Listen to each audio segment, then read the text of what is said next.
તો આણંદના સાંસદ મિતેશ પટેલના નિવેદન સામે કોંગ્રેસના લલિત વસોયાનું નિવેદન સામે આવ્યું છે। ત્યારે જાહેર મંચ ઉપરથી સાંસદ મિતેશ પટેલે વિવાદિત નિવેદન આપ્યું હતું। તો કોંગ્રેસના ઉમેદવારને જીતાડશો તો ગ્રાન્ટનો 1 રૂપિયો પણ નહીં આપું તેવું મિતેશ પટેલે કહ્યું હતું। ત્યારે મિતેશ પટેલના નિવેદન પર કોંગ્રેસના પૂર્વ ધારાસભ્ય લલિત વસોયાએ પલટવાર કર્યો છે।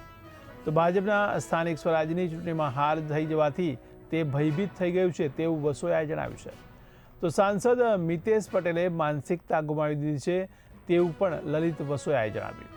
ત્યારે ભાજપના સાંસદના નિવેદનથી ભાજપનો અસલી ચહેરો સામે આવ્યો છે। ત્યારે પ્રજા ભાજપના નેતાઓના આવા નિવેદનથી ડરતી નથી તેવું પણ લલિત વસોયાએ જણાવ્યું છે। તો મિતેશ પટેલ દ્વારા કરાયેલ નિવેદન બાદ પ્રજામાં ભાજપ પ્રત્યે રોષ ફેલાયો છે। ત્યારે ભાજપને પ્રજા માફ નહીં કરે અને મતદારો ભાજપ વિરુદ્ધ મતદાન કરશે તેવું પણ લલિત વસોયાએ જણાવ્યું છે।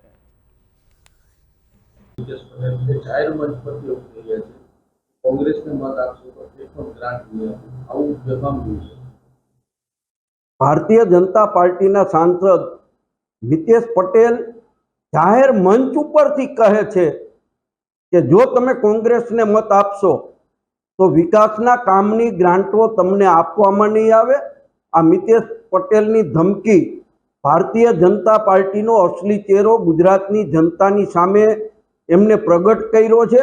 પ્રજા આવી ધાક ધમકીથી ડરતી નથી અને પ્રજા આ નિવેદન પછી ભારતીય જનતા પાર્ટીની વિરુદ્ધમાં મતદાન કરશે, એમાં કોઈ શંકાને સ્થાન નથી। આવા નિવેદન કઈ હદ સુધી યોગ્ય હોઈ શકે ભાજપ?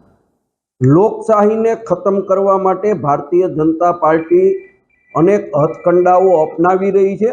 ભારતીય જનતા પાર્ટીને એમના હીન કૃત્ય બદલ ગુજરાતની જનતા માફ નહીં કરે। ગુજરાતની જનતા એમને આ 26 તારીખે મતદાનમાં સજા કરશે।